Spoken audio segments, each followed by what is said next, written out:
নমস্কার, good morning. কেমন আছেন সবাই? তো কালকে ভারত আর ইংল্যান্ডের মধ্যে খেলা চলছিল টি-20 ম্যাচ। ও ঘরের মাঠে ডেকে অতিথিদেরকে কেউ কীভাবে অপমান করে বলুন দেখি। হ্যাঁ, একটু ইংল্যান্ডদেরকে না ঠিক করে ব্যাট করতে দিচ্ছে, না ঠিক করে বল করতে দিচ্ছে। একদম গুহারা করে হারাচ্ছে তো কালকে।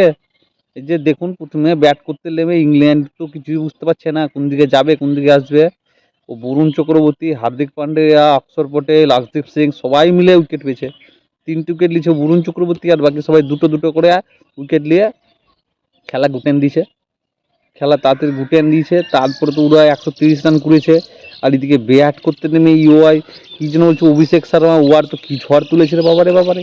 ও 34 বলে 79 রান করেছে, কি মাঠটাই মেরেছে, আর কাউকে রানই করতে লাগে নাই। সঞ্জু স্যামসং 26 করেছে, আর ও অভিষেক শর্মা করেছে 79। আর ওদিকে লাস্টে তিলক বর্মা দেখছি নেমে 19 রান করেছে, আর কাউকে ব্যাটিং করতে লাগে না। আমি তো ভাবলাম রিঙ্কু সিং এর খেলা দেখবো, অনেকদিন পর খেলছে, কেমন খেলা দেখবো, তো ব্যাটই চান্স পায় নাই। 130 রান করেছে, ও 13 ওভার থাকে, এক বল থাকতেই জিতে গেছে। এত মার মেরেছে বাপরে, খতরনাক মার মেরেছে। আর বলি যে ঘরের মাঠে ডেকে কেউ কি এইভাবে অপমান করে? খেলায় হার জিত আছে, আসবে খেলবে ভালোভাবে, টুকটাক করবে, কিন্তু ঘরের মাঠে ডেকে যে কেউ এইভাবে অপমান করে সেটাই বুঝতে পারছি লাই। তো বরুণ চক্রবর্তীকে ম্যান অফ দ্য ম্যাচ করা হয়েছে। ও ভালো বল করেছে নাকি, 4 ওভারে 3 রান দিয়ে 23 উইকেট, 3 রান দিয়ে 23 উইকেট লেলায়। 4 ওভারে 3 উইকেট নিয়েছে 23 রানে। কি বলছি আমি ভুলভাল সকালবেলায়। দেখছেন তো, খেলায় এমন দেখেছি আমার মাথায় ঘুরে গেছে। হ্যাঁ রে, এরকম টি-20 ম্যাচ কেউ খেলে?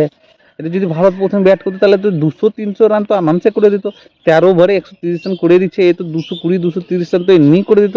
কি মারটাই না মেরেছে ভাবেন তাহলে, কি খেলায় খেলেছে। দেখি আরো 5খানা ম্যাচ আছে, এইভাবে জিততে পারে কি পারে লাই, নাকি একটা প্রথমে জিতে তারপর ফুস। ভারত তো জানেনি কিরকম করে, একটা প্রথমে জিতে যাবে তারপর ফুসফুস ফুসফুস করে হারবে। দেখি আরো 5খানা, 4টে ম্যাচ আছে, টোটাল 5খানা ম্যাচ আছে টি-20 ইংল্যান্ডের সঙ্গে।